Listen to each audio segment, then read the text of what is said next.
You're listening to the best of the bravest. Interviews with the FDNY's elite.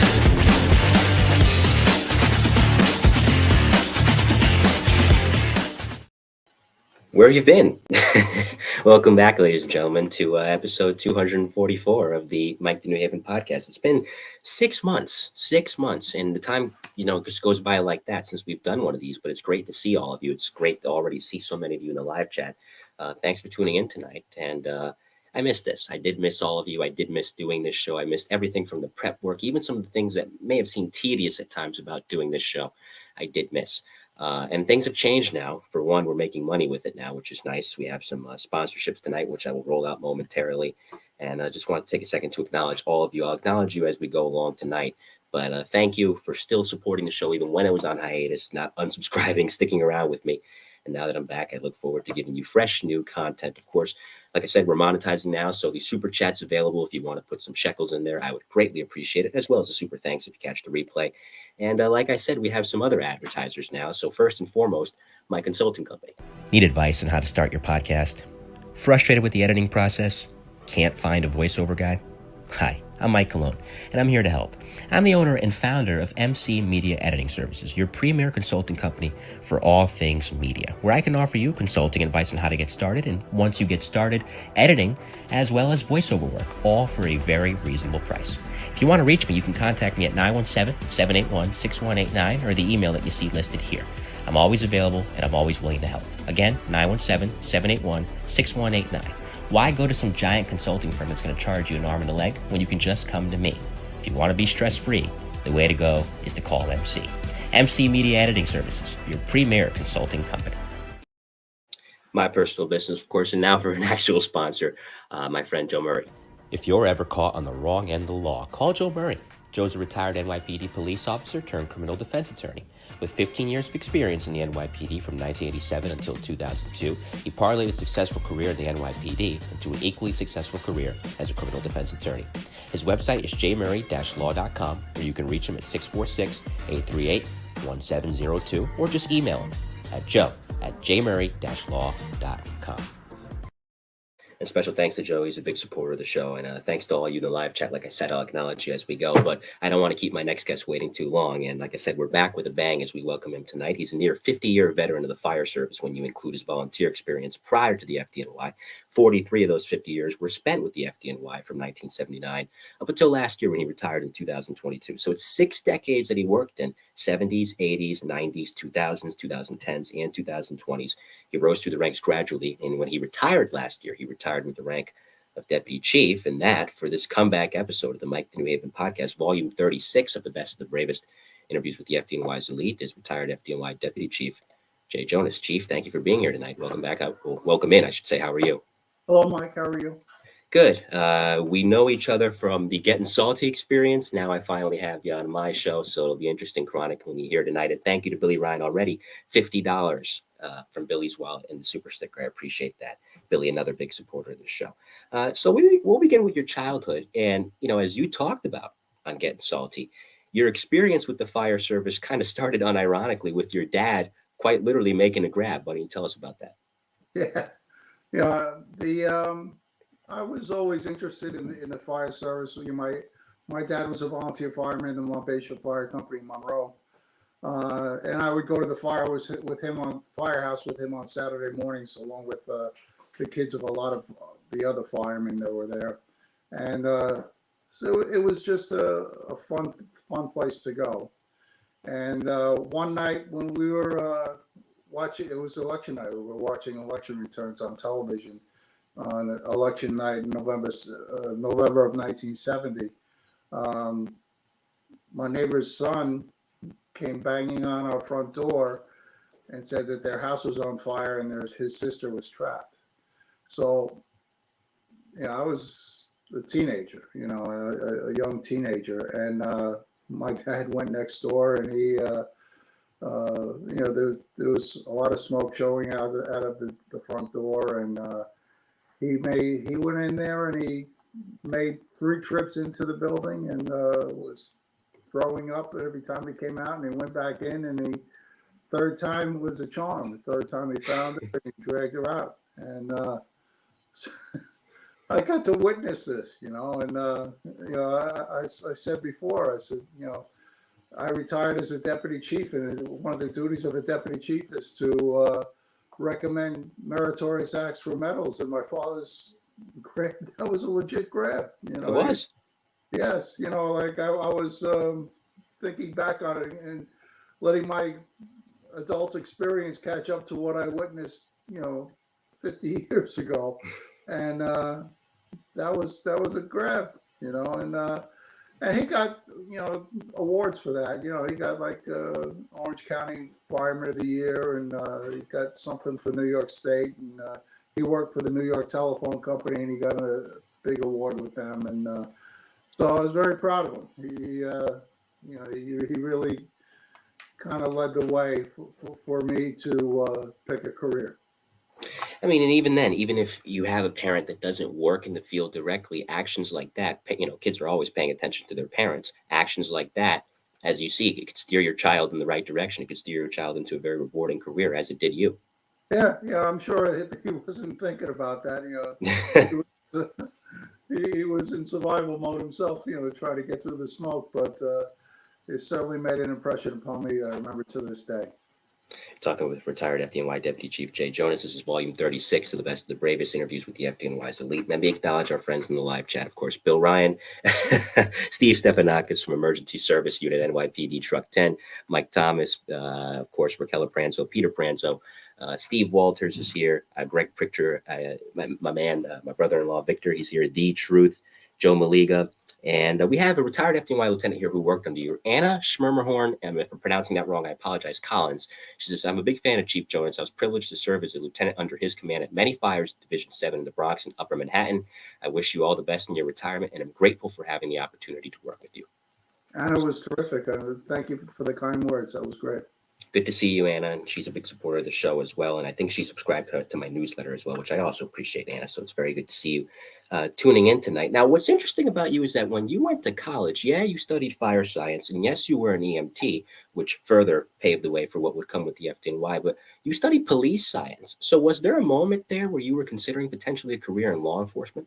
Oh, yeah, because it was the mid-'70s, that there was, people of my age else were in vogue. There was a lot of labor going on. Right. So, the FDNY, like, I took tests down in Virginia, down in Arlington, Virginia, and trying to find some place that was hiring. And so it wasn't going good. So I graduated from high school in 1975. I said, all right, what do I do? And the local community college near me had a police science program, and I started taking the classes, and it really wasn't what I thought it would be. I really didn't like it very much. It was a lot of sociology classes, and that wasn't my game. And so I was strongly considering. Matter of fact, I made an initial contact joining the Air Force, because I knew the Air Force had a program where you could be a firefighter in the Air Force. That's right. So I was very strongly considering doing that. And I was in the college bookstore one day, and I saw stacks of books for like the NFPA fire protection handbook and Frank Brannigan's book on building construction. I said, why are they selling these books in this college bookstore? And the person at the bookstore says, oh, they just got a fire science program. So I'm in. I'm taking it, and I signed up as quickly as I could. And that was the right decision, as we'll talk about tonight. And you also, for a period of time, 1977 to 1979, you were an EMT. Now, of course, in the fire field, in the fire service, you're seeing a lot of tough things.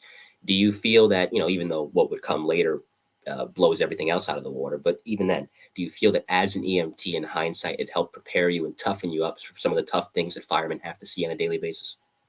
I don't know if it toughened me up, but it was it just got you used to working under big time stress. You responded on some life and death calls, and I worked in this hospital-based ambulance in Middletown, and it was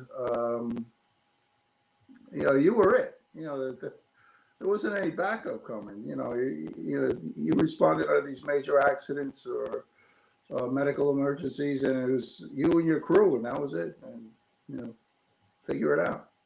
Of course. Of course. You learn in the deep end of the pool in a profession like that. And of course, as we see with the FDNY EMS Bureau, not enough good things can be said about them. I don't envy their job, but boy, do they do a great job.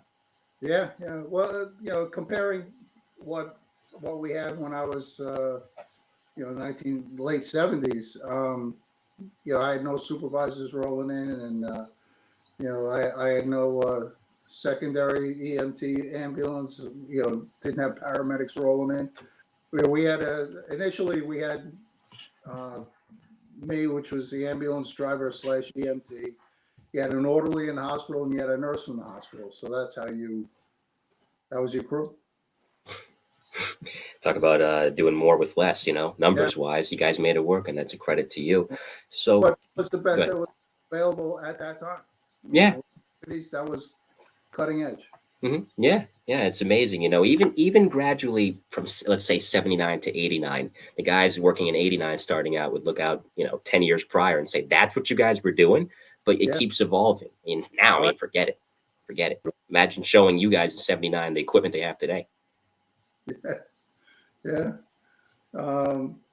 It's change is the only thing that's permanent.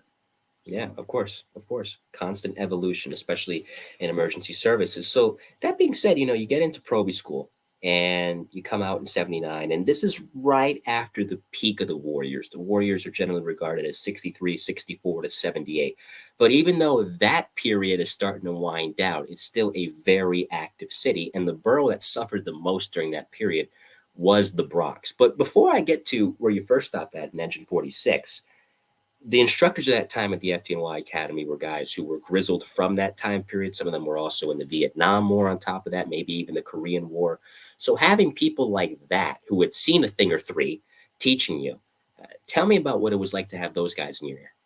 Oh, you just had it was a lot of respect and pay attention to what they're telling you because they know what they're talking about.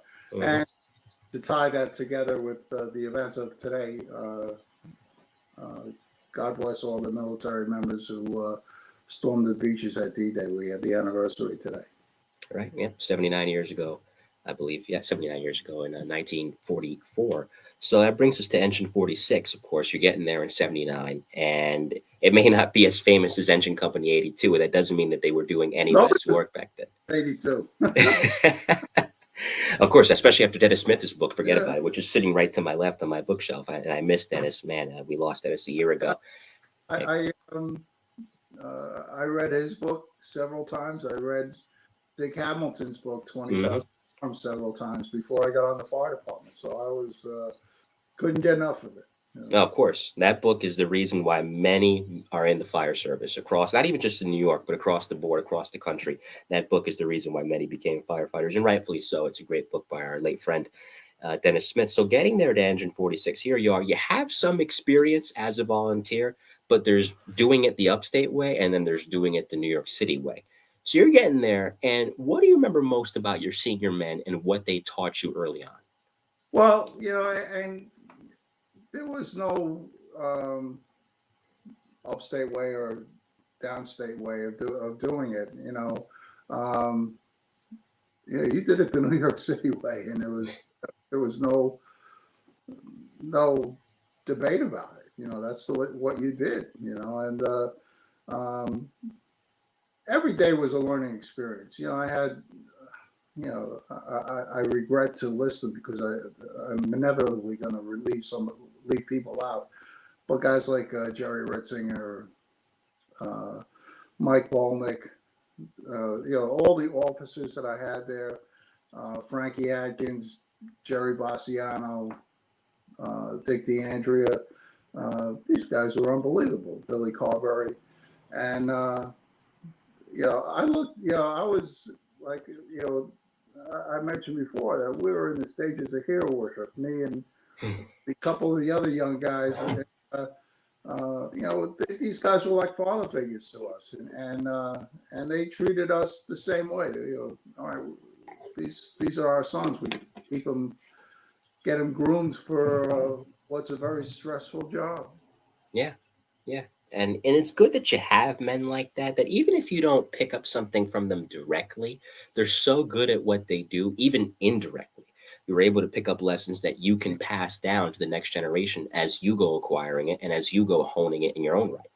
Well, and you're looking um, to please them, in your tasks as you go through the day. That like I took great pride as a junior guy to come in early and check the rig and leave the rig in a certain way. That the mask face piece would be positioned just so. Like a guy could walk into the firehouse, open the back of the fire truck, and say, "Oh, Jonas is working tonight."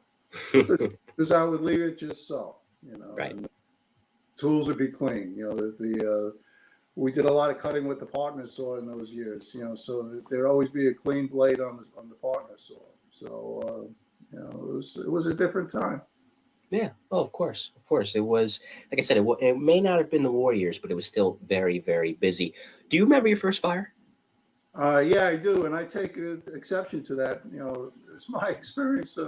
I caught the war years, those years when I was in 46, 27, and Rescue 3. That was a lot of fire duty. Yeah.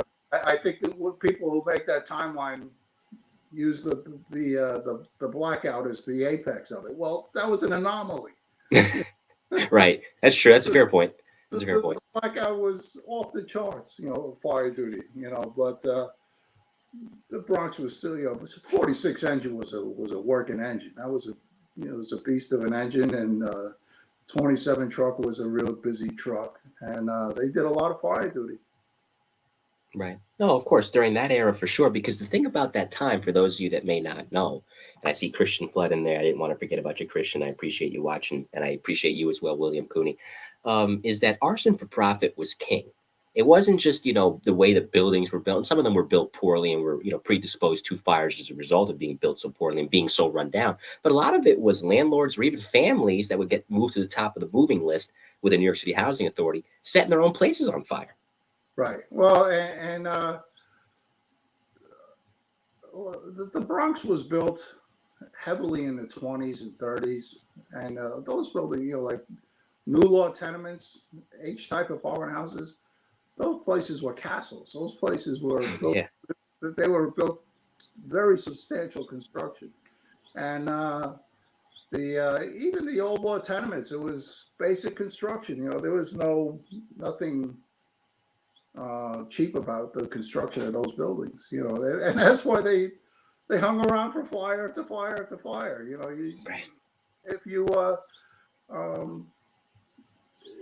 on YouTube and you plug in the search engine, Third Avenue L. There was a Third Avenue elevated train that came up from Third Avenue in the Bronx, and they had a video of it. And you're driving past from Bathgate to Tremont Avenue.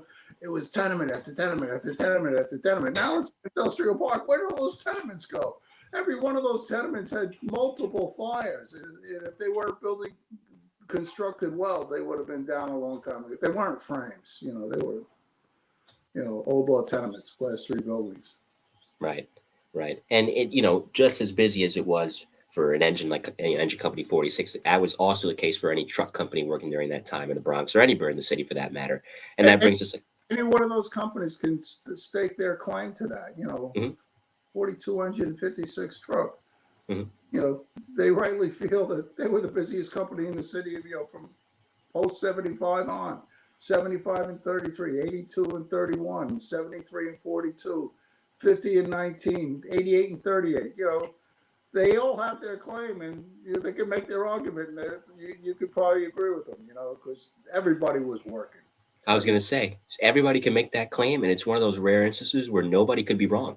Right. Everyone could be right. It just depends on where you were at the time. Everybody knew about 82 and 31 because of Dennis Smith. Of course, yeah.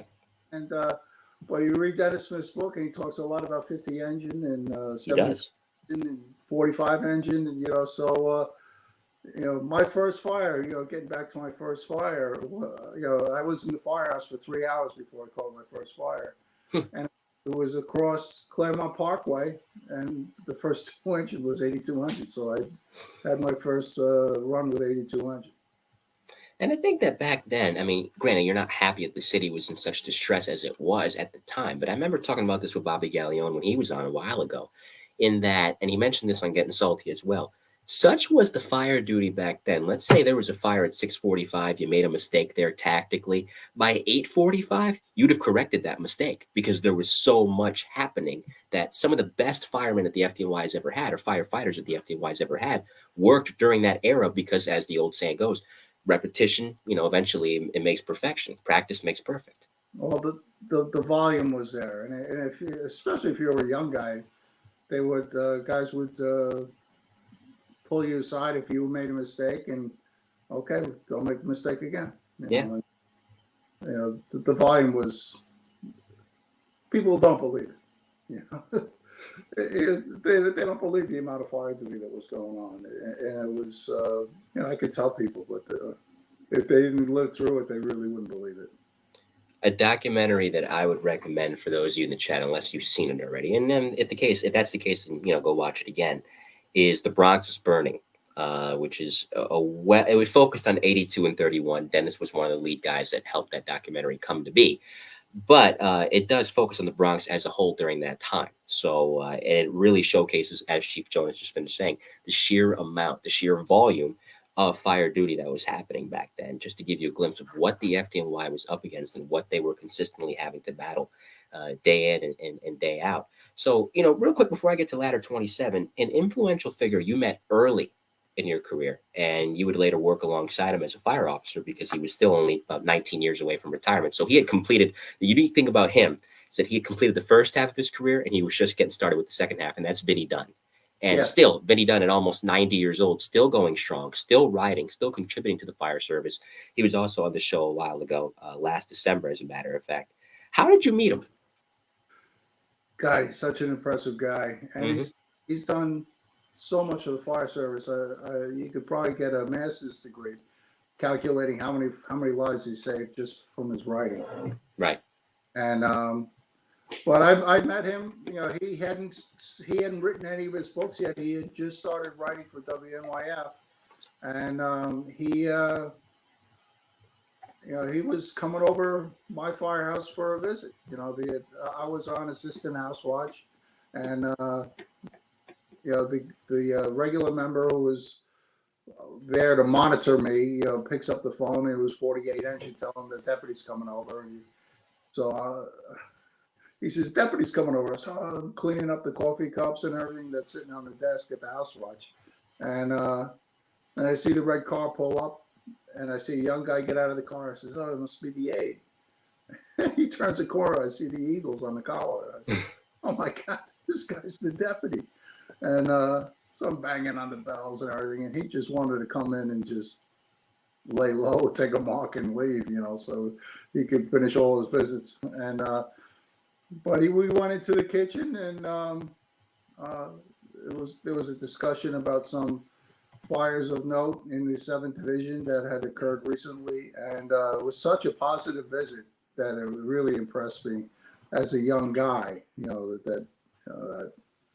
That's the kind of guy I want to be. That's the guy right there. I want to be able to walk in a firehouse and be looked at like him. Oh, of course. And he still to this day, even that he retired in 1999, his reputation is still so pristine in the fire service, and rightfully so, because he contributed so much. And I don't think his love, even now in retirement, ever dissipated. Even, and guys, as they get older, they might get a little bit more cynical. I mean, the job can be tough on people. Both police and fire can operate this way. Not him. I mean, if you asked him in year 40 of his career, if he still loved the fire service just as much as when he came on the 50s, his answer would be an unequivocal yes. Oh yeah. Well, you can. His love of the job was an appreciation for what the everyday guy does, and how much they what's the words I'm looking for? He appreciates the effort that firemen do, and the real good chiefs know that. They've done it themselves. They've been in bad situations, and they can appreciate. If he's telling them to advance a line, he's been there on the other end of that line before himself. So, his love of the job is just the love of the effort of the guys. He knows what they're going through and what they do. Right. Well, he never forgot where he came from, and that's credit to him. And I guess that brings us into 1981 and you going across the Florida Ladder 27. Now, of course, as far as operations are concerned, the way you operate in an engine is very much different, as we've covered many a time on the Best of the Bravest, than how you would operate in a truck. So that part of it has changed. But overall, still the same firehouse, still the same neighborhood, still the same call volume. Did that make the transition across the floor easier? Uh, yeah, you didn't have to change your locker. You didn't have to move down the street. It's going across the floor is an easy leap. Yeah. But the jobs are different. A lot of the work that we were doing was vacant buildings. So and it seemed like every fire we went to was top floor rear. So you were getting plenty of practice cutting roofs with the partner saw and cutting trenches. And so you're getting that whole activity down of venting the roof, and because most of the fire activity for vacant buildings is the engine. The engine goes in. It's not a lot of truckmen going up front fire escapes and doing a primary search. It's mostly the engine stretching a line and marching through there like a champ and putting that fire out. Yeah, well, of course. Of course. And, roof operations have continued to evolve. But again, I go back to a previous volume of The Best of the Bravest, Hank Millay from Rescue One and Squad 288 mentioning that a good roof man, can be worth his weight in gold. Because, think about it. When that smoke condition is going heavy, you might be able to alleviate a lot of potential maydays by cutting the roof, and not just cutting it for the sake of cutting it, but cutting it at the right time.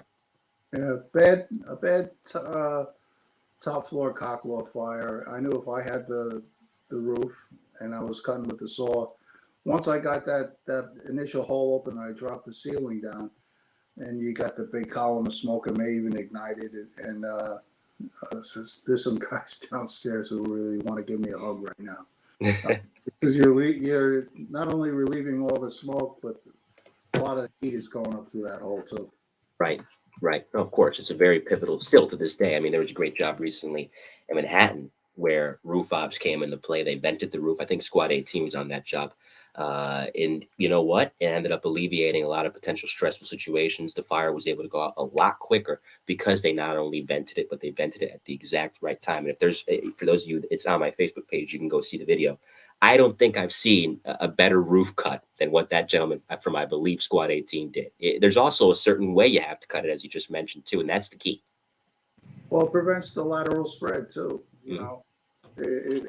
If the roof remains intact, that the heat is traveling. So you're getting avenue of escape. Mm-hmm. Of course, and nobody wants that. It's imperative to pay attention to detail, especially in a life and death situation like that. Shout out to Dawn Gonzalez, Joe Malika's better half. I didn't want to miss you, so glad you're watching as well. And, we'll go to the fall of 1981 now, and you meet Nick Visconti. Now, I always ask guys this because, of course, especially guys that retired with the rank that you did of deputy chief. When you got on, maybe it's not at the forefront of your mind at that time, but you've been on a couple of years by this point. It's about 2 years into your FDNY career. Were you thinking early on, yeah, someday, gradually as my career progresses, I'd like to move up the ranks? Oh, yeah. Yeah. When I got on, there was a lieutenant's test in the near future. So a lot of the guys were studying, so there was, me and like 3 or 4 other guys who were not going to be eligible to take it because of our lack of time on the job. But I kind of zeroed in on what guys were doing around the firehouse and how they were preparing themselves for this upcoming lieutenant's test. And the guys who were really serious about it, they did well. And the guys who were pretenders did not do well. So, that was a lesson learned there. So you put forth the effort, you're going to do well. Of course. How many hours would you spend studying? I would easily do 6 hours a day. Oh, man. Easily. Wow. That's commitment. Sometimes more. Sometimes I do 4 hours, take a break, and hit it again later on at night. Mm-hmm. There you go. It was, yeah, I liked it, which made it easier. So, I'd be reading these documents and these journals and training bulletins, and you always go through periods of discovery. You say, wow, that's why we do it that way, And so I would love those moments, And when you were studying later on, studying for captain, battalion chief, you'd be reading the same documents, the same firefighting procedures, but now your experience level has caught up to the document, and you read the same document, and now you're looking at it through the lens of a lieutenant studying for captain. All of a sudden, it meets a passage you once read, and it's like, oh, now I understand it, kind of a thing, So it was, I enjoyed it. Oh, of course. I can imagine. I can imagine. And not everybody is that way. I'm a bookworm, but I don't know if I can hang in for that long because there is a lot of tactical elements that, some people, not that it's not important, of course it's important, but some people might get tired out naturally by it. But the key is, as you said, to not look at it that way as, oh man, this is a lot of reading I have to do, but let my experience level catch up. And I don't think I've ever heard anybody describe it that way before from a fire service perspective, but that's so unique because it's true, and the more that your experience level catches up to what you're reading, the more fun it becomes, I imagine, right? Yeah. And I was very willing to share that knowledge, particularly as a lieutenant and a captain. I give a drill every day. Gosh, you wouldn't believe what I just learned, and I'd be excited. I'd be sharing it with them, So it was not a selfish ordeal, I would share it with the guys. And of course, if they see your excitement, that's contagious, and then they want to learn it too, and it helps them, and it creates a good environment in the firehouse. Talking with retired FDNY Deputy Chief Jay Jonas. This is, of course, volume 36 of the Best of the Bravest interviews with the FDNY's elite. It's been 6 months. This is our return show. So far, so good. Haven't screwed up yet. And that's not talking about the chief, of course, talking about me, but give it time, folks. No, I'm just kidding. So May 3rd, 1982, like father, like son, right? You watched your dad make a grab, and now you follow suit all these years later. So why don't you tell us about that fire and that grab? All right. It was a warm night. It was like one of the first real nice nights of the spring. And we had a young crew, and 27 truck, for the most part, was a very senior company. And it seemed like all the young guys were working that night. And we had an old tiller.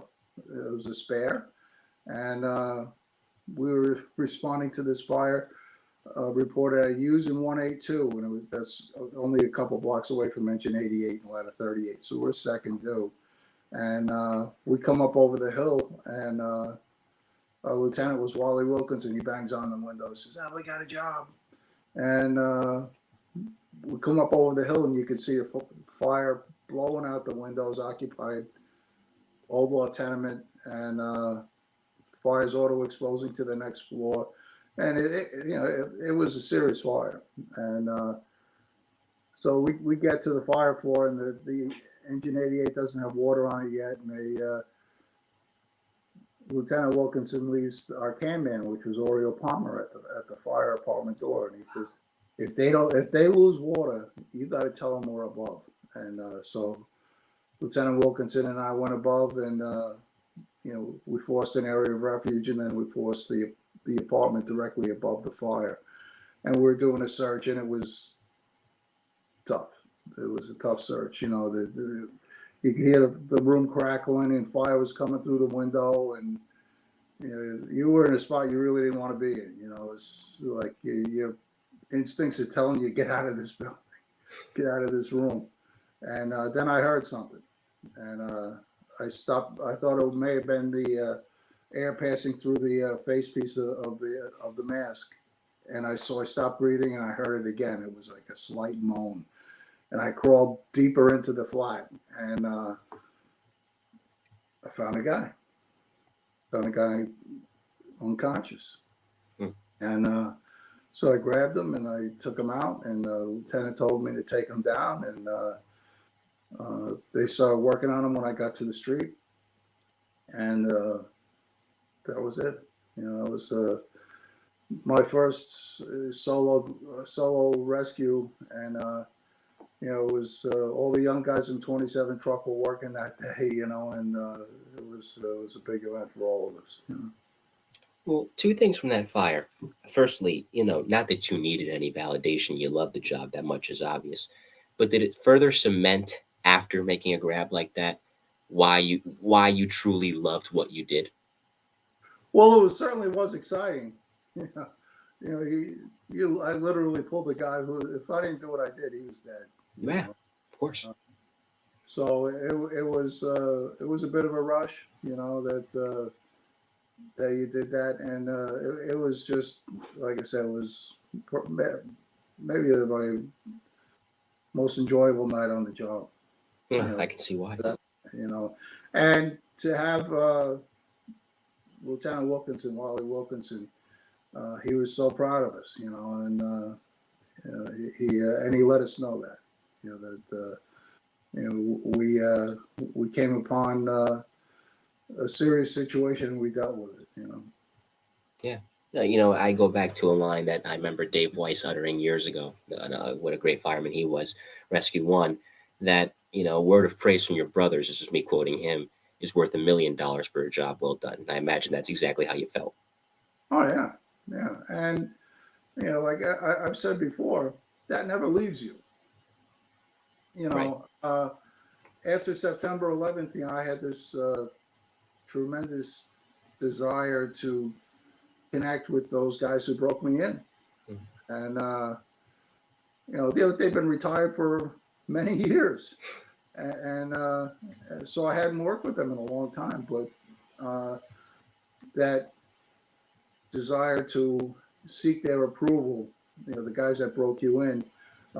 Again, I was seeking that in 2001 when I had 22 years on the job. I spoke to a few of them and they said, you did good, kid. We're proud of you. Right.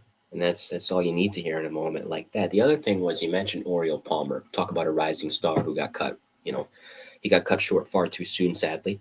But working with him again, very dedicated fireman, excellent fire officer, a rising star in the department for sure. Would have gone on to do even greater things than he had already accomplished by 2001. I don't know how long you worked with him, but in the time you did, what was it like working with him? I worked with him for about 2 or 3 years. The thing that I remember the most about him was his unbridled enthusiasm when he walked through the door, and it never left him. Yeah.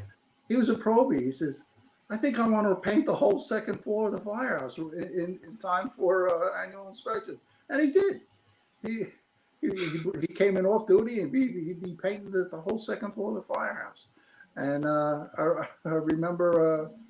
Tom Moran was the deputy who would come for annual inspection, and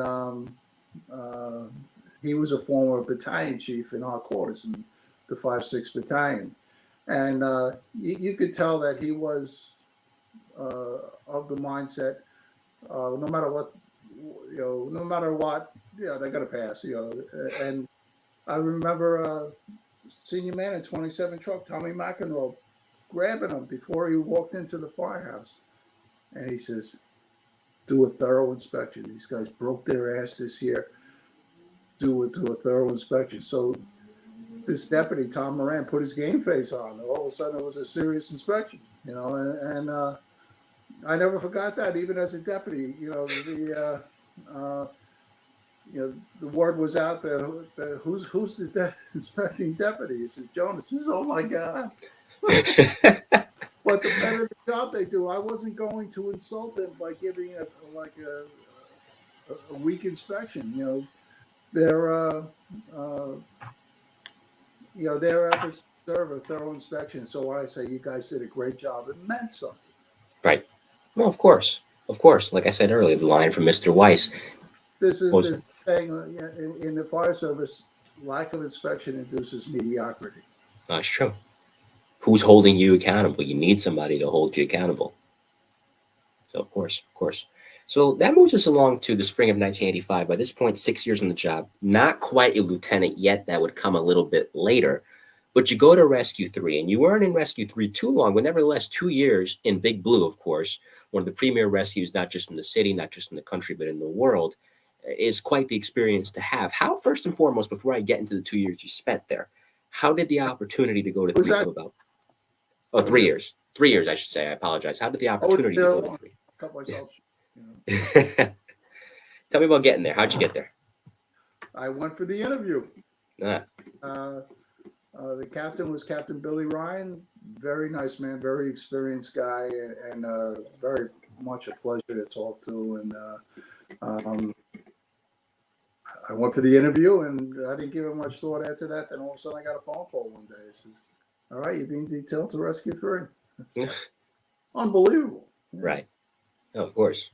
Of course. Was John Norman there at the time, or did he get there a little bit later? We all got there around the same time. Okay, so you work with Chief Norman as well. Man, talk about a firehouse, man. You, Yeah. John Norman. Oh my goodness.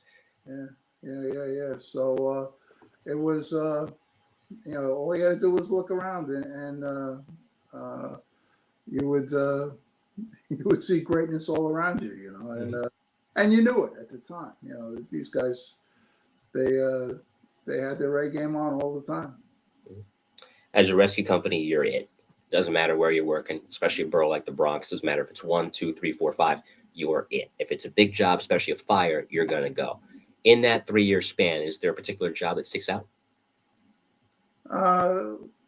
Some unusual stuff, like there was a train crash on the over by the fire academy, at the Hellgate Bridge. It was an Amtrak train that crashed. That was an unusual job. I went to there was a explosion and collapse of a taxpayer up Third Avenue, where I came in on the night tour. Several guys there on the day tour got medals out of it, and we relieved them on the night tour. But we had to do like a secondary search through the rubble and everything. That was pretty dramatic stuff. And but it was just the sheer volume of fires that you were going to. That was the most impressive thing. That 16th Battalion was kicking it. That they were going to a lot of fires.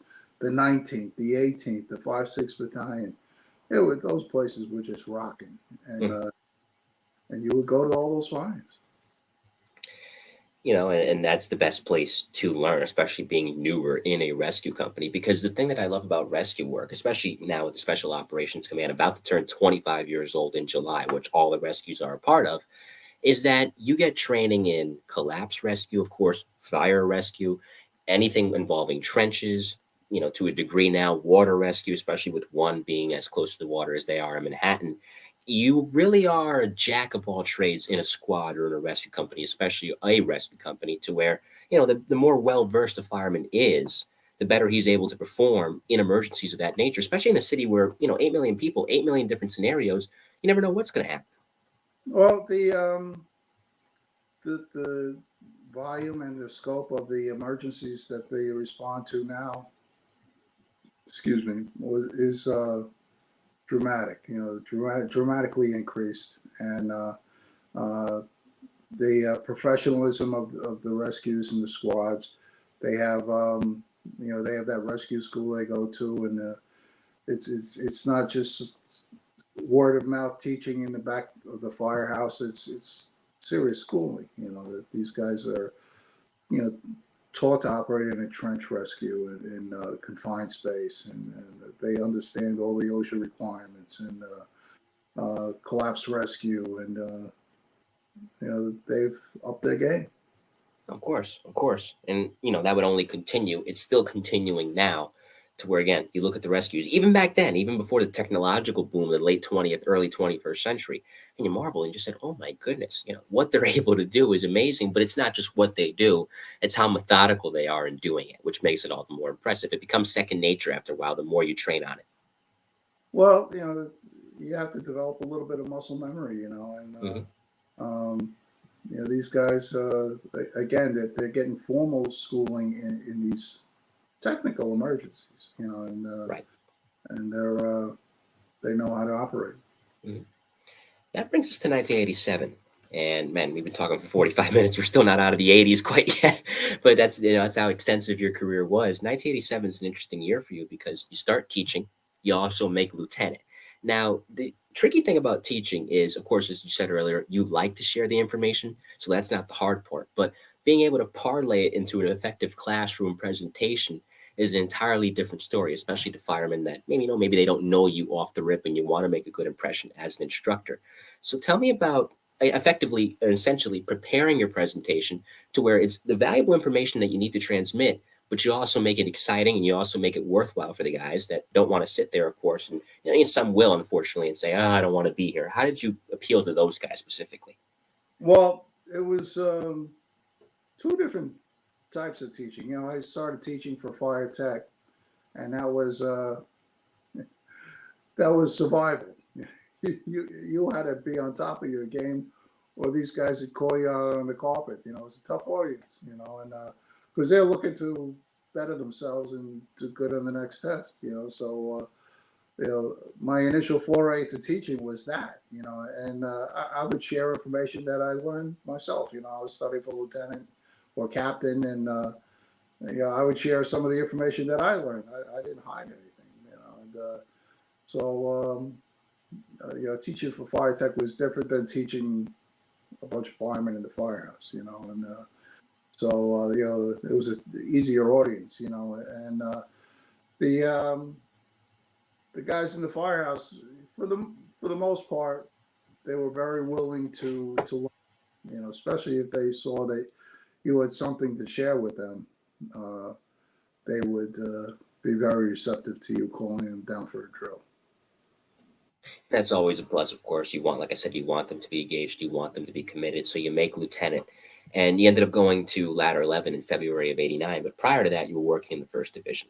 So there's always that time to hone your craft as a fire officer. You did have that experience teaching, so it gave you a little bit of an added bonus in terms of being able to relate to the men now as a fire officer. But nevertheless, the transition's odd because you're going from thinking like a fireman to thinking like a fire officer. And now you're not only worried about your own safety, you're worried about the safety of your crew. When did you feel that okay, now I finally found my voice and now I finally found my footing as a fire officer? Well, that's one of the two difficult transitions, going from fireman to lieutenant and going from captain to battalion chief. There's an adjustment, and when you go from fireman to lieutenant, you have to realize that you're a supervisor. You're not the doer. You're the supervisor of the doers. Those, it's like I was very big into forcible entry, and I had to hold back from forcing the door myself. But instead of forcing the door yourself, you got to talk the guy through if he was having a hard. So, right. And you would instill confidence in the guys that were working under you, because you want them to do well all the time, So if they did a good job, tell them so. If it was a difficult job and they fell short, tell them that, that was pretty tough. We got it done, but they were, you had to keep encouraging them so that they would be able to perform at the next big one. Right. It's a delicate balancing act. Yeah. But, tell me if I'm wrong, the more experience you gain as a fire officer, the easier it becomes. It's never completely easy, of course, but the easier slightly it becomes to offer those critiques when needed. Oh, yeah.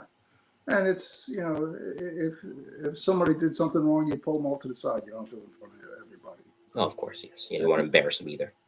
So maybe try this next time. And I got a different way. I'll show you downstairs later. And, so you just, talk to them like a Dutch uncle.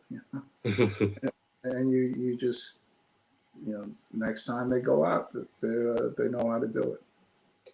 So you go into, now you have a main spot, a steady spot in ladder 11, like I said, in the East Village. To that point, you've been a Bronx fireman. Now, of course, you're a Manhattan fireman. Yeah. Tell me about that transition from going to the Bronx to going to the East Village. Was it night and day, considering the people, the atmosphere? First of all, it's not the East Village. It's the Lower East Side or Alphabet City. Alphabet City, yep. They dress it up and call it the East Village. It was, the first time I walked into 28 and 11, I had the feeling that it reminded me a lot of 46 engine and 27 truck. a very working firehouse. You know, the 28 engine was a real busy engine, 11 truck, stellar reputation as a truck. And, you know, they had this little postage stamp of real estate, which was the 4th Battalion. And a lot of those buildings were old law tenements, rear tenements, factories, projects. You know, it reminded me a lot of the Bronx. You know, that the heavy fire duty. You know, they did a lot of fire duty, and but yeah. So yeah, the only difference really between the two places is the 4th Battalion. You know, 28 engine, 11 truck. You know, 9 and 6, 17 and 18 and 15 engine. It was mostly old law tenements, and the Bronx was mostly new law tenements, at least in the area of the Bronx where I was. And, you know, there was old law tenements further south. So, you know, the old law tenements were, you know, the fire would travel quickly in those buildings, you know, because they were constructed without plumbing and, you know, without electricity. They had gas lights and stuff, you know, so any alteration that they did to those buildings made them less fire safe, you know. So, so those buildings, you know, they were like brick coated frames. And that goes into further study, I imagine, as a fire officer, to where it's not just the hazards and the aspects of training for your men, it's the hazards of the building. Because each building is built differently in New York City. Some neighborhoods generally tend to have the same layouts, of course, cocklofts, taxpayers, tenements, but that's part of it, you know. And how often, because, you know, we joke about this because, of course, Lou Refrano on Getting Salty, he's famous for not having loved BI, but how often would you do BI, all kidding aside, for the purpose of better understanding how those buildings were constructed in the event that you ever had a job there? All the time. All the time. We took BI pretty seriously down there. Just seeing, even if it was just a common old law tenement, you know, you go upstairs and it's, you know, they still had transoms. They had public bathrooms, one on each floor. So it was a shared bathroom with the building, you know, and so it was, and if you have any appreciation for history, like you go in there and it's like, wow, did you see that? And you know, doing building inspection in the loft buildings, and that was a trip. You know, all the bad things that happened at the Triangle Shirtwaist fire are still going on. You know, they're concealing them better, but they're still locking exits and still smoking in factories. Sometimes we catch them, and we write them up, but you know, it's still going on. You know, I made a statement to my guys when we went out on building inspection. I said, the Triangle Shirtwaist factory fire is going to happen again in our lifetime. You know, and it's like, you know, thankfully I got out of the job before it happened. You know that, you know, but it's going to happen. You know, those buildings are, you know, that they put so much. You know, there's still garment factories down there, right. And they still. All those conditions that existed in 1911 still exist. And I'll tell you, you know, I produced the show that you came on with Kevin and Lou talking about that incident back in January. And my face wasn't on the air, but behind the scenes, if you could see my face, I kid you not, Chief, throughout the entirety of that show, my jaw was on the floor, realizing, of course, what was going on back then. But as you alluded to then, what's still happening now, and, you know, listen, the Department of Buildings does the best they can. They can't catch every violation. It's a city of 8 million people, and they only can keep track of so many buildings, to where, you know, my concern is, and I imagine that you share it and your experience is unique, having been a fire officer for so long, that they'll only really start to take it seriously once something happens where people get injured seriously, if not killed, as we saw all the way back in the early 1900s with that incident. Yeah, well, you know, that caused the buildings to be sprinklered, and, you know, that has saved many lives and stuff like that, you know. Right. But they still locking exits, you know, they're still smoking in factories. And so it's, you know, the tragedy has already happened, and people have short memories, you know, so the fire's not going to happen again, you know, until it happens. Exactly. And then what do? You have to adjust, but you shouldn't have to wait until that happens to adjust. And I think that's the main point. The first major emergency in New York City of the 90s, pre the 1993 World Trade Center bombing, of course, and anything else that occurred after that, is that Union Square subway derailment. 5 people were killed, many were injured, massive response. FDNY, ESU, at the time the transit police was still in existence, their rescue unit came down to assist with this.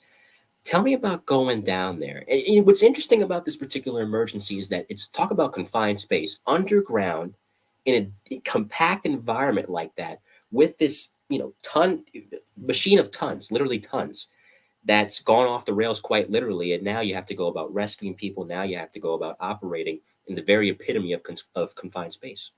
Yeah, well, it was a major response. It was a lot of FDPD response. A lot of Hearst tools operating. I can imagine. There was I got carbon monoxide poisoning from all the Hearst tools that were operating. But you just saw from that perspective. You're used to seeing the subway from the platform, and so now all of a sudden we had to get down to the track bed and we had to raise ladders to get to the upper parts of the train, and it was things that you wouldn't consider if that didn't happen, So there was plenty of lessons learned from that, and I documented them in an article for WNYF.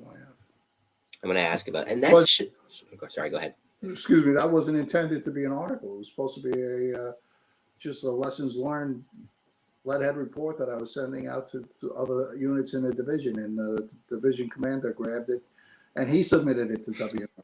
So there you go. Got a phone call from them one day. He says, "Hey, your article's going to be in the next issue." I said, "What article?" And he says, "Oh, the Union Square subway crash." He's like, "Okay." That's a new one, So. Yeah, I mean, and again, that's the blueprint is still there all these years later, and I'm surprised. I mean, not that you want to see it, but I'm surprised there hasn't been more major emergencies of that caliber on the New York City subway. I mean, of course, every now and then you'll get a subway fire down there. You'll get, unfortunately, man unders. That's commonplace in a city of 8 million people. But emergencies of that severity, there was a crash with an elevated subway train in Brooklyn in '95. But other than that, unless there's something I missed, we'll talk about, of course, 2013, that crash a little bit later. It doesn't happen that often.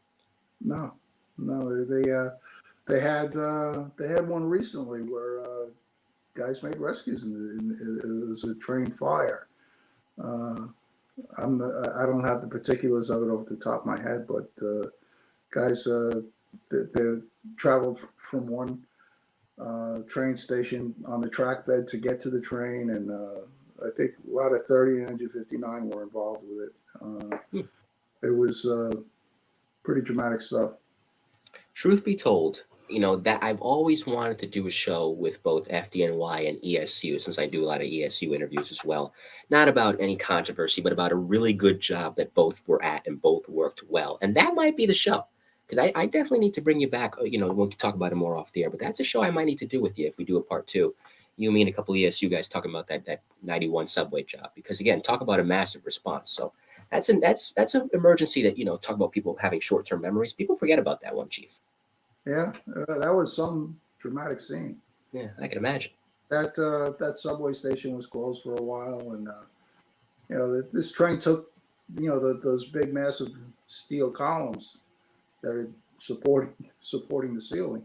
Mm-hmm. It took some of them out, and that was some crash. You just gave me an idea for a show later in the summer, so definitely got to bring you back for that one.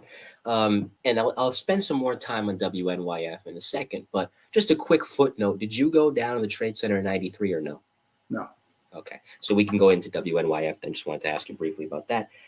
Writing, again, by this point, you're teaching a little bit and then parlaying it into a column, an effective column at that, for such a prestigious magazine that many chiefs have been writing for, many fire officers, period, have been writing for by that point.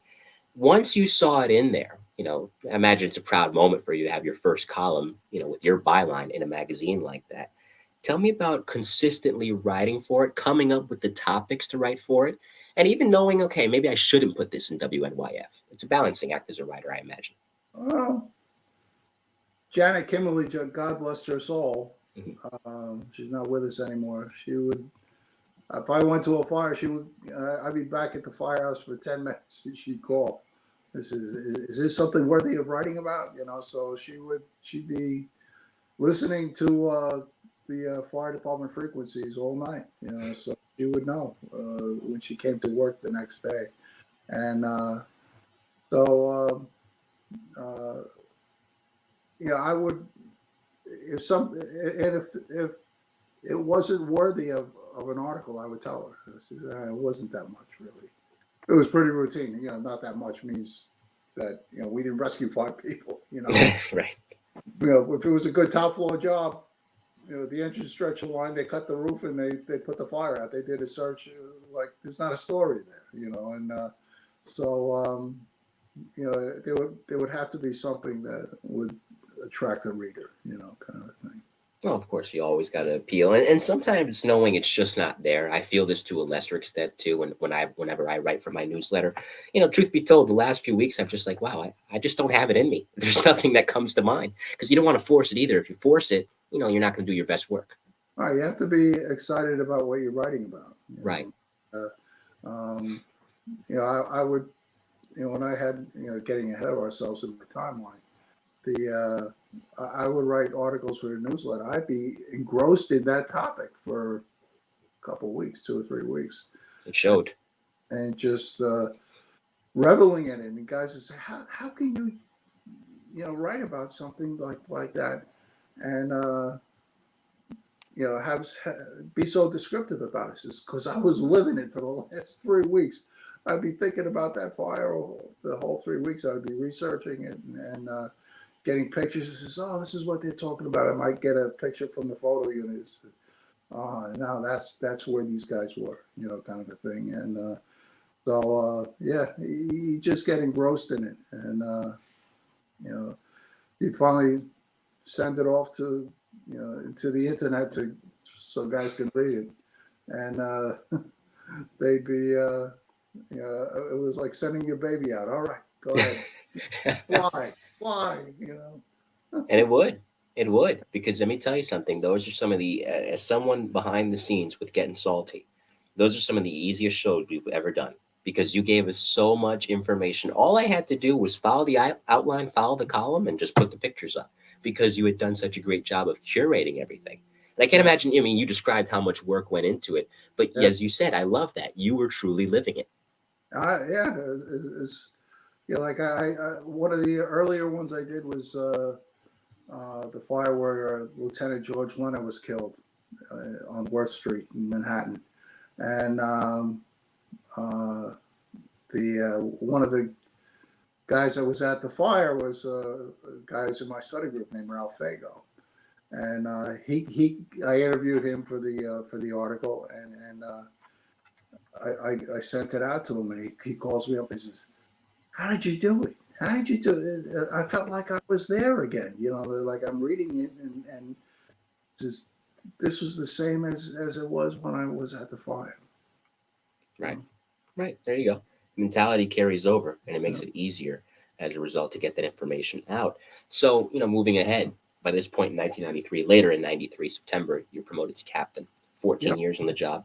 Mm-hmm. You go back to the Bronx, first the 7th Division, then back to the Bronx Ladder 51 for a little while, then back to Manhattan, Division 1 for a little bit. And then the summer of 94 is when you get to Ladder 6, which is where you would stay up until 2001 when you made chief. Now, going back to Manhattan, of course, after a year bouncing around a little bit as a captain, it's a good company. Were you assigned to Ladder 6 or did you pick it? Well, I knew it was opening and I expressed a desire to go there. Mm-hmm. And the division commander at the time was Dave Corcoran, and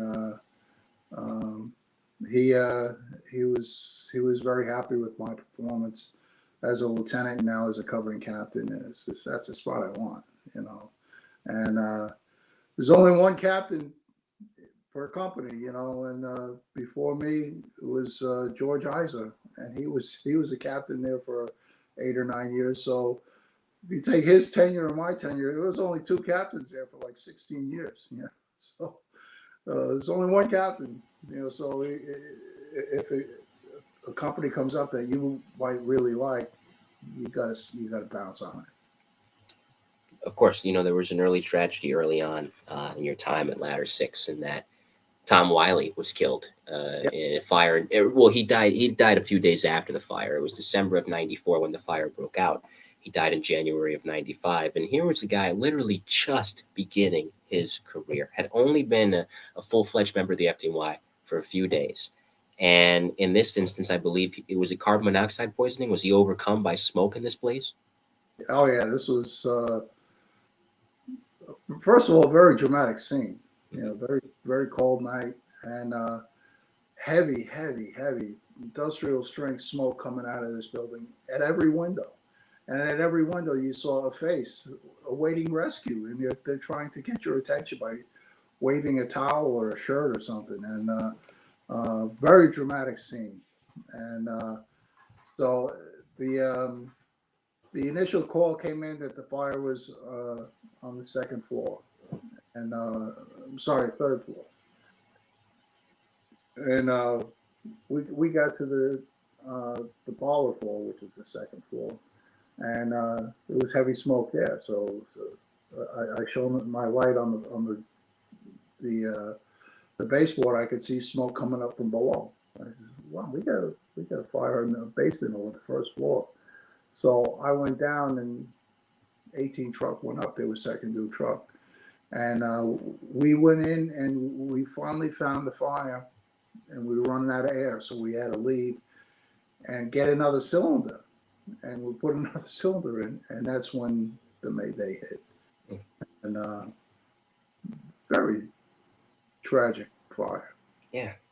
I remember seeing him at one fire we had on.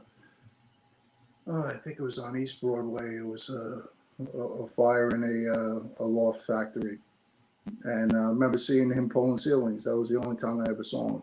And there's this young guy just starting out his career, and he got tangled up. Probably didn't have to take more than a couple breaths, and he was down. And his lieutenant went down too. We could have had 2 fatalities there instead of just the one.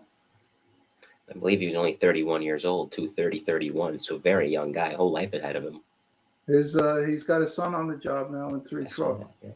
And his son asked me one day, he says, "You were at the fire with my dad." I said, "Yeah." He says, "Could you tell me about it?" And I said, "What do you want to know?" He says, "Everything." So I told him the whole story, and so he hopefully got some closure out of it. I imagine that was quite emotional for you. No.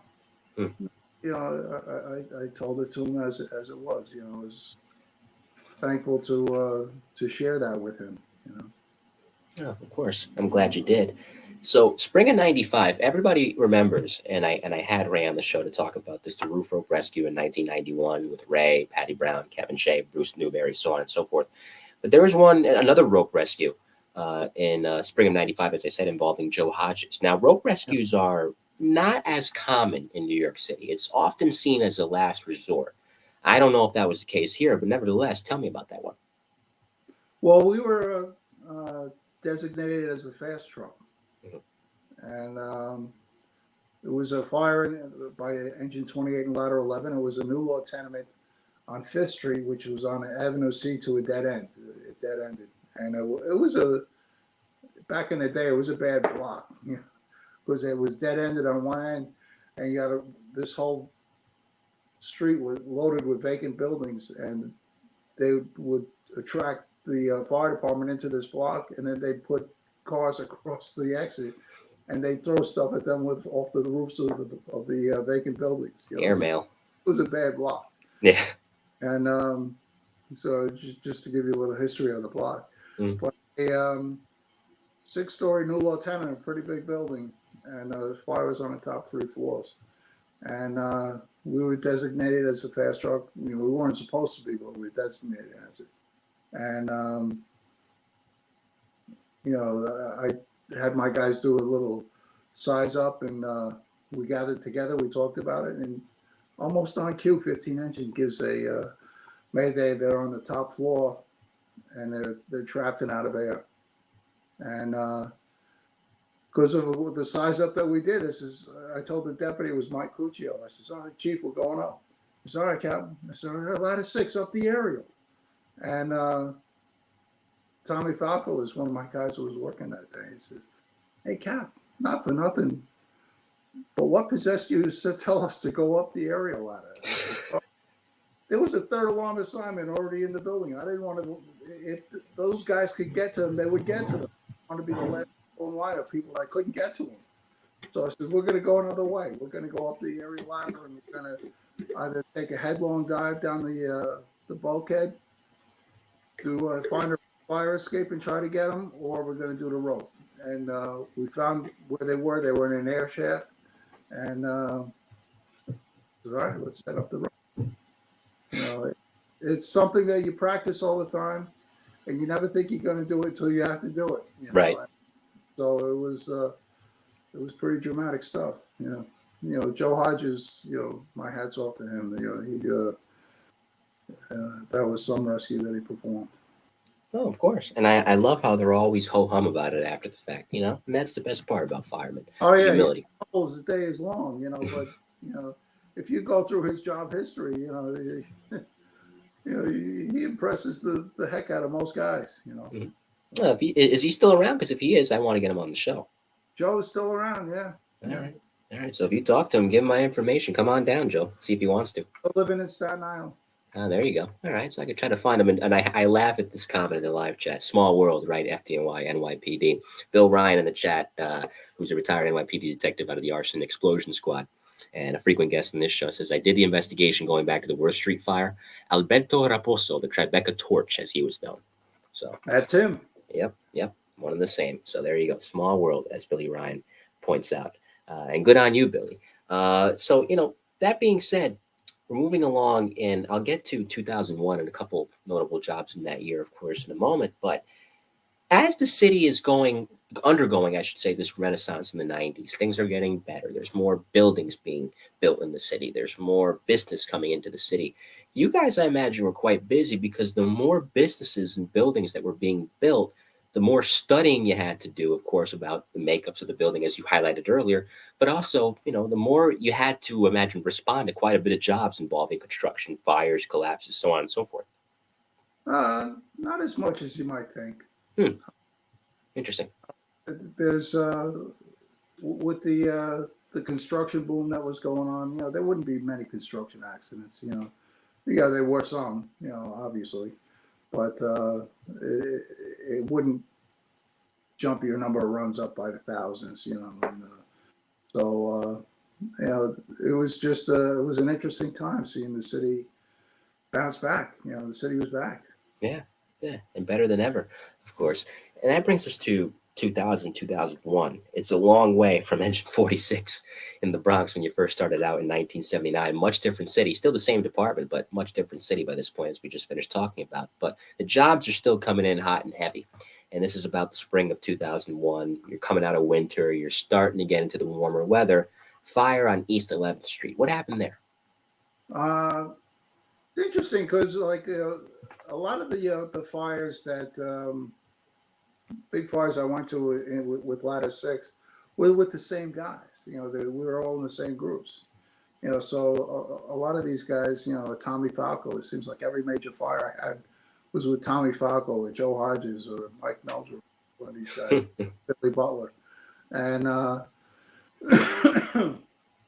you know, so, you know, we developed trust in each other, you know, and we got called to as a third alarm truck in a fire in a vacant old law tenement on 11th Street, and we got there, and this place was ripping. You know, fire was coming out of every window on this floor, you know, and I think the fire was showing from the third floor up, and there was similar buildings on the to the right and to the left, exposure 2 and exposure 4. And we got there, and I'm standing fast at the command post. And the deputy was Dave Corcoran. And he turns around, he's looking at the officers that he has available to him. And all of a sudden he stops, he looks at me, he says, 6 truck. He said, yes, Chief. He says, take your men up exposure 2 to the top floor. I want to see if we got fire going across into exposure 2. Give him a salute. It's okay, Chief. And 11 truck had their aerial ladder up. And we all went into the top floor of this building. And it was decrepit. You know, it had, you know, trees growing out of the floor. You know, it was bad. And the smoke was banking down on the top floor of this adjoining building, you know. And I'm crouching down, you know, and I'm looking around and I could hear crackling. I says, well, we've been tasked with just telling them if there's fire here. And there's fire here. I'm not liking it. There's holes in the And I got on the radio. I said, you know, Chief, there's definitely fire here. I don't like what I'm seeing. You know, it's not ideal. I said, we're going to bail out. So, all right, Cap, come on out. So my guys, we're going down the front fire escape now because they took 11 trucks aerial ladder out of there because they're bringing in a tower ladder for the fire building. And so we're going down this rusted old fire escape on the front of this building. And, you know, steps are missing. And so it's not a rapid descent going down this fire escape. And one by one, my guys make it to the sidewalk and they go towards the command post. And I'm the last one on the fire escape. And we go down and I climb down the drop ladder and I take about 3 or 4 steps away from the building and boom, down it comes. The interior of the building just collapsed, you know, just left the shell, you know. And the Deputy Chief Corcoran comes running up to me and he says, who's still in there? Who's still in there? And I just said, Chief, I'm the last one, you know. And but some of those guys who were working for me that day on 11th Street were working for me on September 11th. So after the dust settled for September 11th, I said, by the way, that's 2 for you guys. And I guess we can transition into that day. And everyone, of course, is familiar with the story by now. But I'll ask you a different question than most have asked. And it's the same question I asked Mickey Cross when I had him on. And that here's a major job. This is before the second plane hit. The first plane comes in. And one of the things as a fire officer that he at least mentioned is, yes, it's a big job. Yes, we'd be lying if we weren't thinking that. But we have to stay calm. And I have to make sure I keep my men calm so we don't psych ourselves out on the way down there and we don't perform as effectively. So when the job came in, tactically, high-rise fire, right? From that standpoint, what were you thinking and what was the discussion on the rig on the way down? There was no discussion. Really? Wow. You know, we were just, we were looking, you know, what we were seeing was saying volumes to us, you know, but there wasn't like, all right, you know, bring the saw. You know, that wasn't going on. No, we were just looking and we were in awe. You know, whoever thought they'd see the North Tower with airplane-shaped holes in it, you know, and smoke and fire coming out under pressure. But no, we remained calm. You know, even though you felt like screaming, you didn't. You know, you kept your composure. And you manned up. Right. You did the best you could. And it was a great effort that day, 25,000 people. Joint effort, thanks to the NYPD, the FDNY, Port Authority Police, and EMS. 25,000 people escaped. It was a tragic day and the losses, of course, but it's awful. I was talking like Sylvester the Cat. Also the greatest rescue operation of all time. Yeah, well, you know, people say that, but they forget the second part of that sentence. It is the greatest rescue effort of urban fire rescue, you know. But the second part of the sentence is, well, most of the people who participated in it were killed.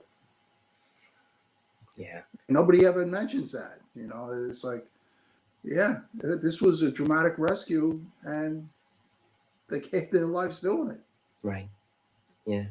And I wanted to ask you about that because you survived that collapse. You know, you and your men, and Mickey Cross and a few others who were with you. And I don't know if this dogged you at all, but you knew so many people inevitably from the fire department alone who perished that day. And Richard Prunty had survived that collapse originally. He was a chief on the FDNY, and sadly, the severity of his injuries caused him to succumb as the day went along. Was there any survivor's guilt? And if so, how did you overcome it? Really didn't have any survivor's guilt because we were doing what everybody else was doing. If we were shirking our duty in some fashion, I'm sure that would creep in. Mm-hmm. But we were doing what everybody else was doing. We went in with 6 people. We came out with 7. Josephine. So, no, definitely no survivor's guilt. If I lost one guy, the guys that I had with me that day, I love those guys. I'd be a different man today. Right. I can imagine. No, I really didn't have, we're grief stricken, as the list of guys came out, post 9/11, it's, oh, this guy, John Bergen died, Billy McGinn died. Oh, seemed like every day was just more bad news, Oh, Billy McGinn, what a fireman he was. At John Salka, loved that guy. John Salka told me about him when he was on. He was one of my firemen in 11 truck. Was he a Squad 18 guy? Billy McGinn? Yeah. I'm not sure if he was. Yes. I think he was. I think he later went out to Squad 18. But then again, yeah. And that's just it, Chief. The knowledge that was lost that day. Think about that. I mean, from the top brass alone, Downey, Yancey, Feehan, Burns, Palmer, Jerry Barbara. So much knowledge and experience perished that day. Oh, yeah. And who knows what we lost from some of the probies that we had there, Right. They had their careers right in front of them, and who knows what they would have grown to be. Mm-hmm. And they were just remembered at the Proby Pavilion of the FDNY, just dedicated. Right. Of the 8 plaques up there, 6 of them are right. Proby firemen who perished on 9/11. You talk about Pete Gansey, he's the only chief of the department to be killed in the line of duty. Yep. Yep. And terrible. You could say something glowing about every one of those guys,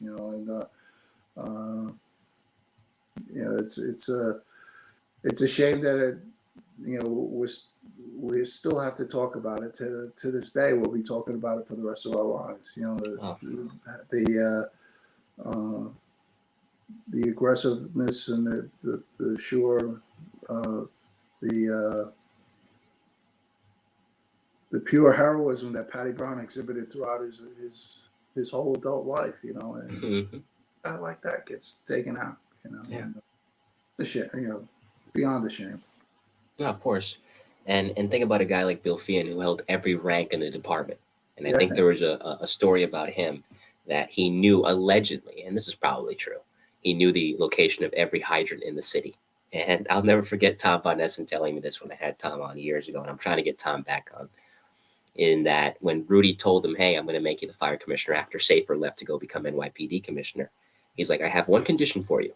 And Tom's like, yeah, sure, shoot. He's like, yeah, you got to keep Bill Feehan. And Tom Von Essen says, that's the condition? I was going to beg the guy to stay. And he kept him on as first deputy commissioner, as he should have. Quite a man. Yeah, quite a man. Now, as I said earlier, I might, I was going to go to the live chat at some point if we got a good question, and we do, from Stu Calsall. It's relevant to what we're talking about right now. And Stu's watching from across the pond in England. I appreciate that. So there's a couple of questions for the deputy chief. Post 9/11, what improvements did you see in skyscraper firefighting? And is there anything that you would have liked to have seen implemented? There was a lot of changes as far as communications went. They changed the high-rise communication, so we would have a relay system that they would have.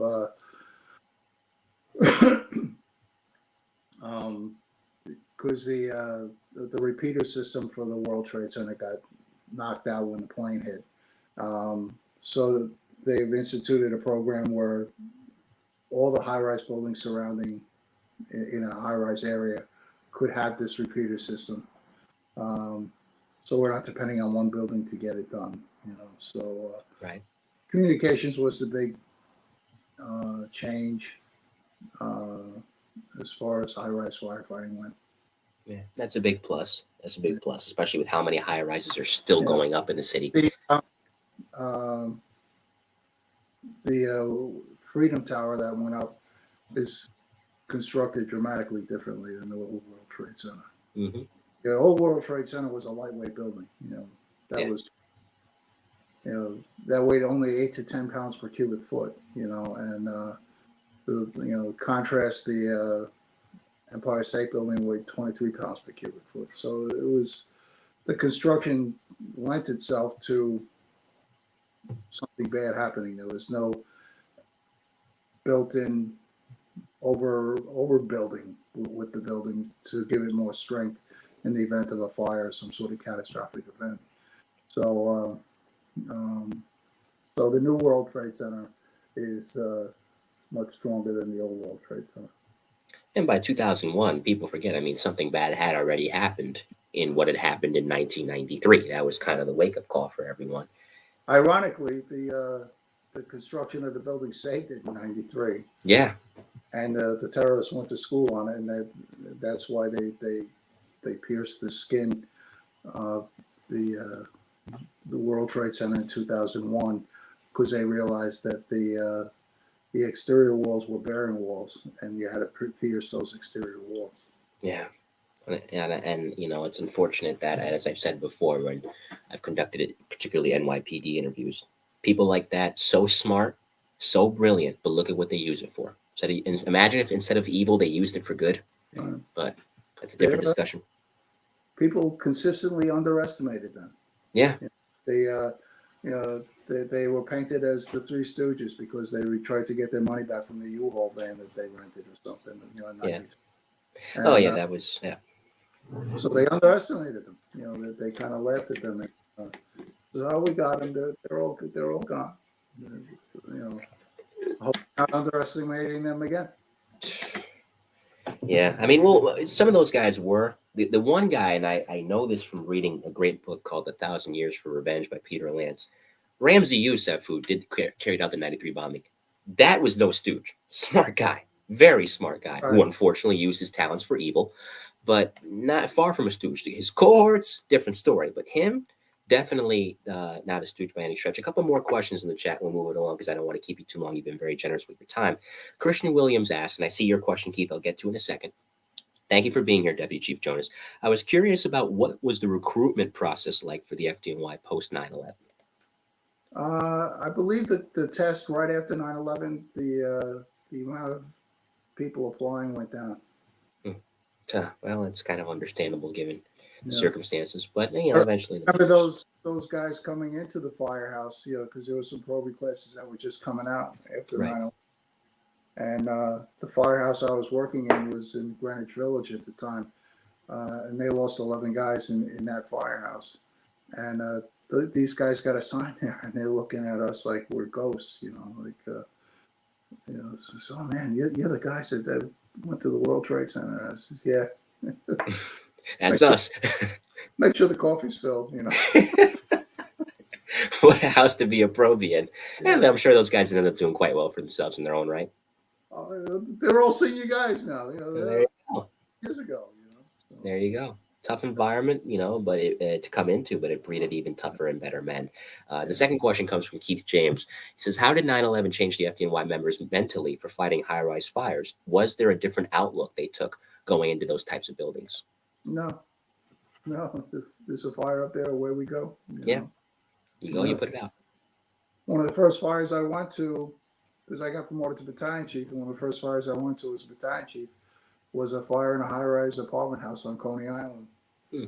It was terrific for me personally, because you went in, fire went out, nobody got hurt. It's just, all right, things are gonna be okay, So not all high-rise buildings are gonna collapse anymore. I remember my youngest daughter. I was going to work one afternoon, and she started crying. She's, Dad, you're not going to go in those buildings anymore, are you? I says, Those buildings aren't there anymore, so don't worry about it. Yeah. So, yeah, no, it didn't change our outlook at all. Yeah, good to know. Definitely good to know. I mean, listen, the job is the job. Whatever you're called to, you're going to go and you're going to help, and that's what you guys continue to do. And there was still jobs coming in after that. Even if guys were going down in the pile to work it, you still got some pretty roaring fires. I think there was a really big blaze in about December 2001 of Manhattan that Yes. required a major response. Yeah. It was some sort of battery fire or something. Yeah. That's pretty good at that fire. Yeah. But I remember there was a fireman from Ladder 26 made a grab the night of 2001, September 11, 2001. He got a class 3, so jumped on the rig and saved somebody's life in Harlem. Wow.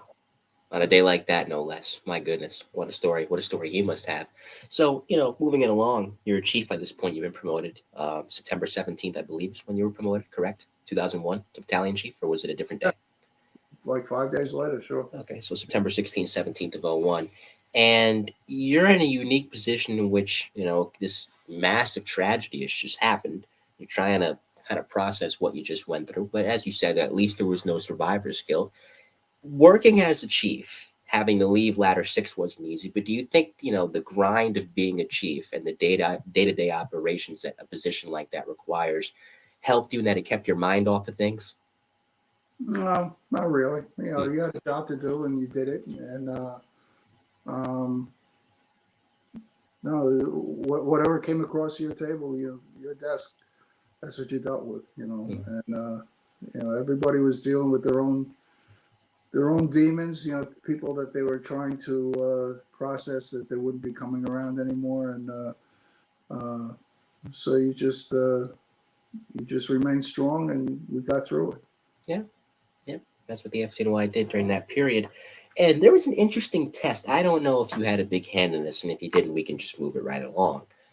But people thought it was terrorism at the time. Thankfully, it was not. Blackout hit summer 2003. Different New York City in 2003 than in 1977. Of course, things are a lot calmer by this point. But when that happened, did you have a hand in that at all, response-wise, or no? I was working the day tour. I was sent up to the Bronx. I was working in the 18th Battalion. They had too many acting battalion chiefs, so the 1st Division was loaded with chiefs.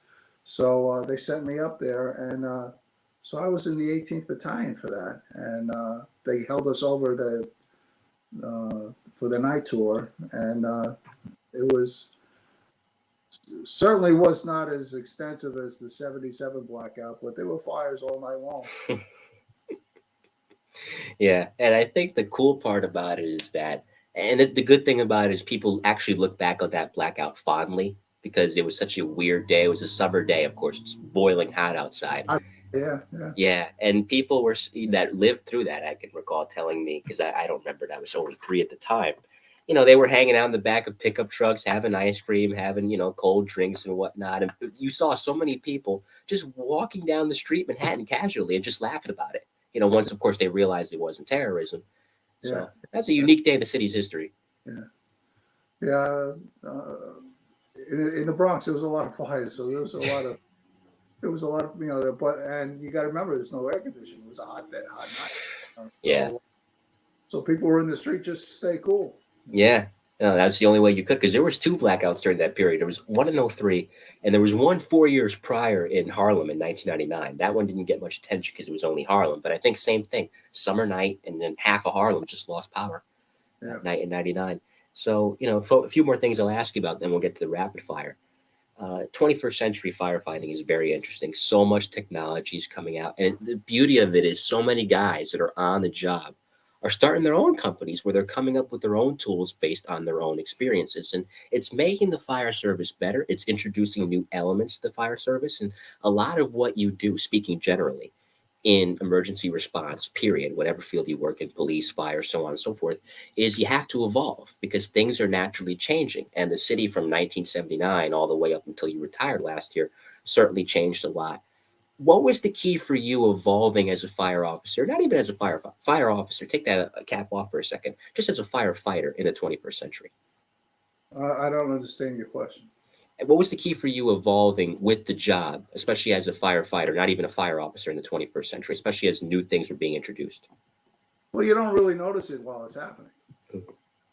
You know, as things are getting introduced, they don't throw it on you all at once. It's little things that come up, and probably the biggest change for us is communications. You know, we got a lot better with that. You know, the ladder companies and the rescue companies and even the engines, they got better equipment, and I just have to know how it affects my operations. You know, if I'm going to deploy some of this stuff at a fire or an emergency, how is it going to benefit the bottom line? You know, how's that, you know, bring us, you know, you got to know when to not use technology either. You It's know, true. um, remember going to a big fire in the middle of the afternoon in the middle of winter on Hoffman Street, and it's going good. It's an occupied building, and I'm running the show. I'm the deputy, and the borough commander shows up, and the staff chief shows up, and they just got the new tablets, and they're looking at the tablets, and they're making, you know, moving the pieces around on the tablet. And I says, guys, the fire building's here. Just don't look at the tablet. Look, the fire building is here. You got to have eyes on the fire building. That's where things are going to happen. You can look at it in real time by looking at the fire building. So you got to know when to tuck that stuff away and pay attention to what's going on in front of you. Right. No, of course. And what's funny is, I mean, again, look at collapse rescue, for instance, right? It's not enough to have a collapse rescue rig, which is great. Now there's drones that can survey the extent of the damage of the collapse, where previously you were sending guys in to look. Yeah, you know, it's the biggest benefit I had on the drones is to get to areas that were inaccessible, Yeah. or you guys in danger to get them, and you could put the drone in. If you lose the drone, you lose the drone. So be it. But so that, you know, that's the biggest benefit of the drones.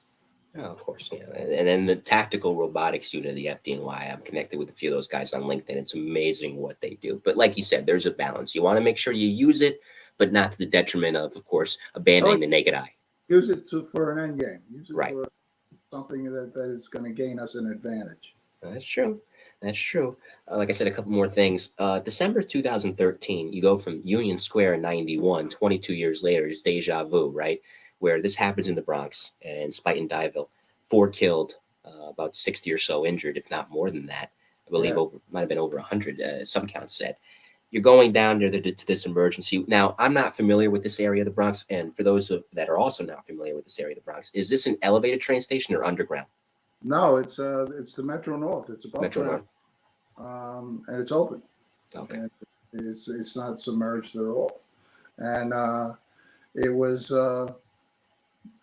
Thanksgiving weekend, and you know, we got this, and there was nobody out. You know, it was quiet, and you got there, and you see I got to the train station, and you see these cars like on their side, and it's like, and I didn't hear anybody screaming. I didn't hear it.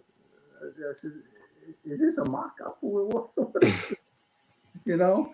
And then I see a guy walks up to me and says, can I have a drink of water? And I says, I'm sorry, I don't have any water. He was one of the train passengers, you know. And then Do you mind? and then yeah, one of my truck company spoilers says, you know, we got a lot of people on this train. I said, all right. So we sent out a mass casualty response, but it looked so docile, you know, like it was a chilly morning, you know, and the sun's coming up, and you see these trains, they look like Lionel trains lying on their side. I said, what is this all about, you know?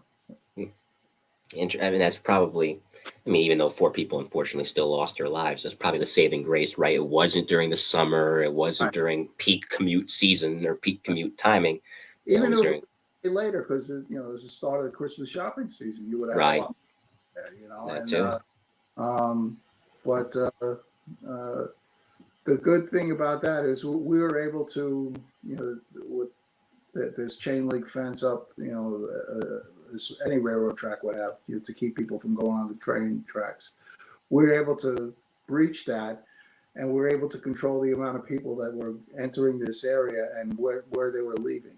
So we were able to, so people weren't freelancing; they were just coming in. They would funnel through this opening, and we got like 60 people out of there and into hospitals in 30 minutes. There you go. Pretty dramatic stuff. The last thing I'll ask you about before the rapid fire is you saw a lot in your career. You came on during the war years, accelerating the timeline a little bit, of course. And then, of course, you worked through other interesting moments in the 80s, the war on crack years, the AIDS years. You lived through 9/11. And then COVID hit. And that, especially, by 2022, things had died down. But 2020, 2021, it was ravaging the city. Tell me about working through that, especially as a chief. Well, I always remember we had to canvass all our companies to see how many units did CPR and how many times they did it in the previous 24 hours. Never thought I'd see that.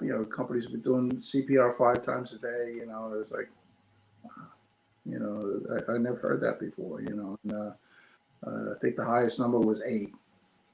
And so it was. You knew it was serious stuff. And the Bronx got hit very hard. I imagine, yeah. The city was the epicenter of the virus at one point. It was very tough to see. City went through a lot in 2020. Not a good year. No. And even firemen were going down. Yeah. Did that? Of course, you get to 2022, things had kind of started to die down pandemic-wise. It's the end of the line of a 43-year career.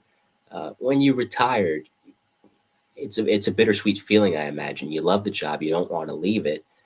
Tell me about that last day. Well, I didn't know what my last day was going to be. I got sick, and that was my last day. I didn't know that was my last day. So, as time went on and I was going through the retirement process, it was, once the fire department doctors told me I would never be full duty again, that was a sad day. I came home and I was broad with emotion. And but as it got closer, I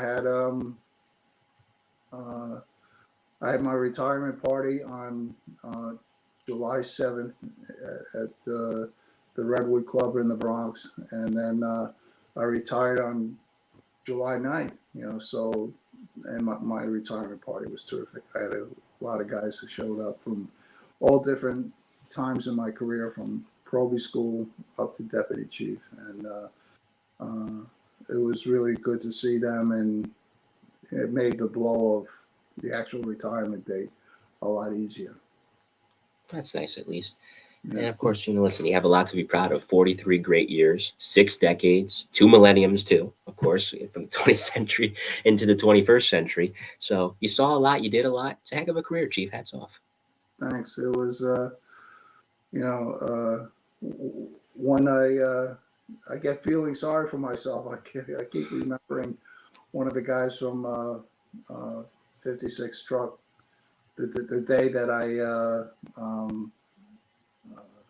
found out I was not going to be full duty ever again. You could see I was choked up and everything. He says, "Chief, what if you stayed on for another 2 years? What have you done? What have you not done in the last 40 plus years that you would do in the next 2 years?" I guess nothing. Drive a fireboat, I guess. Hey, listen. Yeah. There you go. Marine, they're part of SOC. They're part of SOC. They're important. Yeah, I'd have to take a demotion to do that. Well, that's true. That's true. Well, I've kept you long enough, and I've appreciated your time. It's now time for the rapid fire. We'll end as we always do, and I haven't done one of these in a while. It's 5 hit and run questions from me, 5 hit and run answers from you. You could say pass if you want. Are you ready?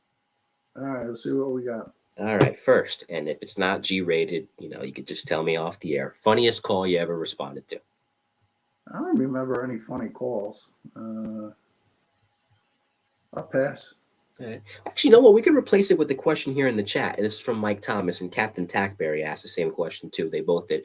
Of the guys from Ladder 6 that were with you on 9/11, how many are still on the job today? None of them. The last guy retired a couple months ago. Sal D'Agostino retired. Oh, there you go. Okay, so that answers that question. We're all out. Yeah. Okay, all out. Well, thankfully, you guys finished up your careers, got to get to that finish line. That's a great thing. And second, and if you don't have one for this either, that's okay. Most uplifting call you ever responded to? Yeah, you could say that first rescue on Hughes in 182, but I always remember this one particular Christmas Eve night tour. Cold night, snowing, and they had a good job on like 10th Street, 11th Street in that area, and fire blowing out the windows, and we put the fire out. It's Christmas Eve, so as the whole city has like a different feel to it, and we put the fire out. Packing up the hose, and it was sunrise. It was like Christmas morning. It's like, hopefully we saved Christmas for somebody. That's kind of like the most uplifting. Yeah, that's a good one. Yeah, that's a good one. Third, if not for the fire service, we kind of talked about this a little bit earlier, but you can expand on it here. If not for the fire service, let's say you never became a firefighter, what other career could you have seen yourself pursuing and enjoying? Well, I definitely would like something that was probably physical and would have some sort of camaraderie and esprit de corps. So it'd probably be something in the military. There you go. Fourth, favorite bar or restaurant in New York City? Depends on where we're going. The Bronx is probably Mario's on Arthur Avenue. Mm-hmm. Chinatown, it's Woe Hops, 17 Mott Street. A classic. And Little Italy, I would say would be Puglia's on Hester Street. Another classic. There you go. All right, good answers. And fifth and finally, of the 43 years that you spent with the FDNY, a lot of them, a significant chunk of that was spent as a fire officer, different capacities, of course, from lieutenant to captain to chief and so on and so forth. So let's say you get somebody that's just been promoted to lieutenant in the FDNY or any fire department for that matter. What advice would you give a brand spanking new fire officer? You work for the men. They don't work for you. You work for them. Give them your best effort because they deserve it. Share your information with them. Look out for their safety and lead them. Don't make the mistake of thinking that guys want to be poorly led. They're looking for leadership. There you go. Simple, to the point, but I love it. Chief, this has been great. Stick around. We'll say goodbye off the air. Are there any shout outs to anyone or anything that you want to give before we say goodbye? No. Congratulations to a couple of my old fire companies, 48 Engine, 56 Truck, and Rescue 3, getting medals tomorrow. There you go. Shout out to them. Well earned, boys. Well earned. Keep going, of course, especially for the guys that are getting recognized for that incredible rescue in Manhattan of the woman dangling out the window. That was a great one. So shout out to those guys indeed. Coming up next on the Mike the New Haven podcast Friday, I'm working to confirm it. I don't want to say who yet because if it doesn't get confirmed, then I look like a dunderhead, which I don't want. So we'll wait until it gets confirmed. But next Tuesday is going to be another volume of the Best of the Bravest with someone that you know quite well, Chief Frank Lieb. He'll be here, current FDNY Chief of Safety. Will be on the program next Tuesday, 7 p.m. sharp. So that should be a good one. I'll let you know who the guest is for this Friday, guys, once it gets confirmed, if it gets confirmed. So in the meantime, on behalf of Chief J. Jonas, this has been volume 36 of the Best, the Bravest interviews with the FDNY's elite. It's good to be back. I was a little rusty. I'll find my footing eventually, guys. Thanks for bearing with me. And we will see you next time.